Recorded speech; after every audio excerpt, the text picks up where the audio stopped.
पावसाळा म्हटलं की गरमागरम भजी आणि पाऊस हे कॉम्बिनेशन काय वेगळंच असतं। छानपैकी इथे बारीक कापून घेतलेली आहे शिमला मिरची, सोबतच बारीक कापून घेतलेला कांदा यांना एकत्रित मिक्स केलं आहे। त्यामध्ये आपण घेतलेलं आहे चवीपुरतं मीठ, आपला आगरी कोळी मसाला आणि आपण घरी बनवलेला गरम मसाला।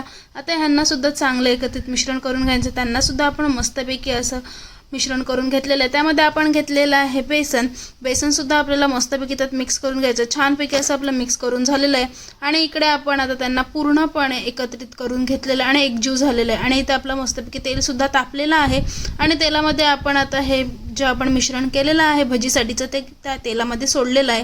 गरमागरम तेलामध्ये आपली पूर्णपणे भजी सोडून झालेली आहे आणि छानपैकी आता एक साईडून शिजून सुद्धा झालेली आहे आणि मस्तपैकी आता आपण ही भजी अलटी-पलटी करून घ्यायचं आहे। आपली आता भजी सुद्धा अलटी-पलटी करून झालेली आहे आणि शिमला मिरचीची एकदम कुरकुरीत अशी भजी आपली इथे तयार आहे।